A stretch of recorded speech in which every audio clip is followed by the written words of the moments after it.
स्वागत है बेटा आप सभी का आपकी हिंदी कक्षा में। कल हमने कक्षा में पढ़ा था गिल्लू गायब है। आज उसी से जुड़े हुए कुछ प्रश्न उत्तर कर लेंगे जो कि बुक में दे रखे हैं आपके पेज नंबर 15 पे। यहाँ तक हम कर चुके हैं। क्वेश्चन नंबर 2, नीचे दिए गए अक्षरों को 2 बार लिखिए। कहानी के जिन शब्दों में इन अक्षरों की आवाज़ आती है उन्हें भी लिखिए। तो ये अक्षर दिए हुए हैं आपको और यहाँ पे आपको शब्द लिखने हैं। शब्द आपको वही शब्द लिखने हैं जो कि आपने पाठ में पढ़े हैं, ठीक है। तो वैसे तो इन अक्षर से कई शब्द बनते हैं, आप लोगों को पता भी है, लेकिन आज इसमें लिखने सिर्फ वही है जो कि पाठ में हमने पढ़े हैं। तो पहला अक्षर है ग। ग से हमने लिखा यहाँ पे गिल्लू और गायब। तो देखो गिल्लू में भी ग की ध्वनि आ रही है और गायब में भी गायब ग की ध्वनि आ रही है। अगला अक्षर है ल। ल से लिखेंगे निकल और फूलों।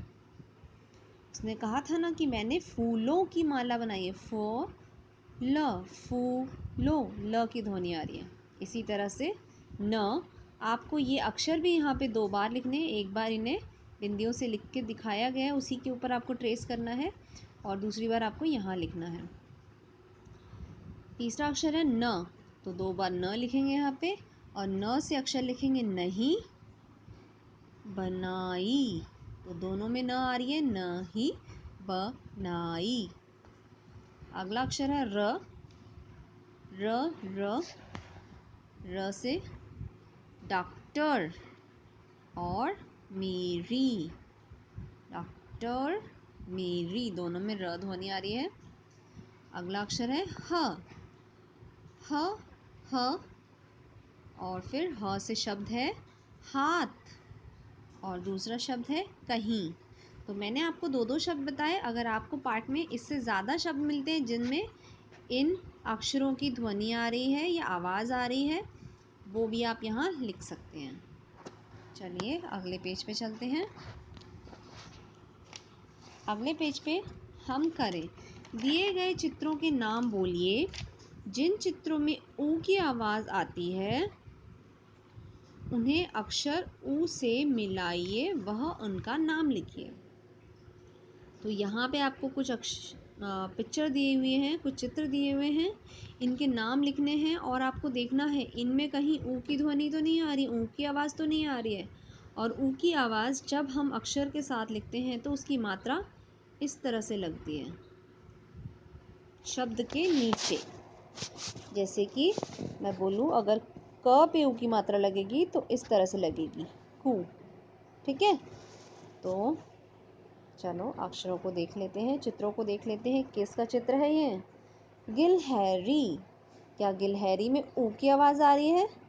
नहीं, तो इसका मिलान नहीं करेंगे। अगला चित्र है आपका जूता।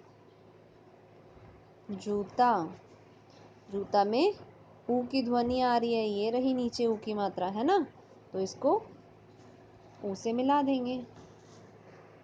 अगला अक्षर है काजू। चित्र है काजू, तो काजू में ऊ की ध्वनि आ रही है? हाँ जी, बिल्कुल आ रही है, ये रही। तो हम काजू को ऊ से मिला देंगे।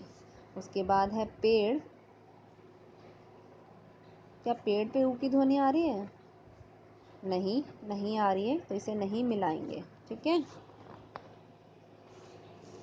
उसके बाद अगला प्रश्न, दिए गए चित्रों के नाम बोलिए। जिन चित्रों में ई की आवाज़ आती है उन्हें अक्षर ई से मिलाइए, वह उनका नाम लिखिए। ठीक है, यहाँ पे हमने ऊ करा था, ऊ की आवाज़ वाले शब्द। अब यहाँ पे करेंगे ई की आवाज़ वाले शब्द। ई की मात्रा आपको पता है किस तरह से लगती है? जैसे कि अगर क लिखा है तो क पे ई की मात्रा लगेगी इस तरह से की, ठीक है। तो पहला चित्र है मटर। क्या मटर में ई की ध्वनि आ रही है? नहीं आ रही है, तो इसको मिलान नहीं करेंगे ई से। अगला चित्र है इमली। ई म ली। क्या इमली में ई की ध्वनि आ रही है? बड़ी ई की। शुरुआत तो छोटी ई से हो रहा है, लेकिन ये हाँ जी लास्ट में देखो बड़ी ई की मात्रा भी लग रही है, तो इसमें ई की ध्वनि आ रही है। तो इसका हम मिलान कर देंगे ई से। ठीक है, उसके बाद अगला है आपका लीची। लीची में ई की ध्वनि आ रही है, बिल्कुल आ रही है, ल पे भी आ रही है और च पे भी आ रही है। तो इसका मिलान इससे कर देंगे, यहाँ नाम लिखेंगे। अगला चित्र है आपका गिलहरी। गिलहरी में लास्ट में बड़ी की मात्रा आ रही है, गिलहरी, है ना। ये देखिए ये आ गई। तो इसका मिलान भी हम ई से करेंगे। चलिए अगले पेज पे चलते हैं। ठीक है, अब इस पेज पे बोला है अभ्यास करें। चित्र में छिपे अक्षर खोज कर बोलिए और उन्हें दिए गए स्थान पे लिखिए। अब इस चित्र में आप ध्यान से देखेंगे अपनी बुक में, तो कुछ अक्षर इन पे लिखे हुए हैं। उन अक्षरों को ढूंढना है और ढूंढ के आपको यहाँ नीचे दिए हुए स्पेस पे सिर्फ अक्षर लिखने हैं। जैसे कि मुझे यहाँ पे न दिखा तो मैं यहाँ लिख लूँगी न। इसी तरह से मुझे यहाँ पे औ दिखा तो मैंने यहाँ लिख लिया औ। देन मुझे उसके बाद यहाँ ओ दिखा तो मैंने यहाँ लिख लिया ओ। तो इसी तरह से इसमें और भी कई शब्द हैं जो कि आपको ढूंढने हैं और यहाँ नीचे खाली स्थान पे लिखने हैं। और ये काम आपका होमवर्क है, इसलिए मैंने सारे अक्षर ढूंढ के नहीं बताए आपको। तो इतना ही काम आपको आज करना है। Page number 15, 16 and 17। तब तक के लिए बाय बाय।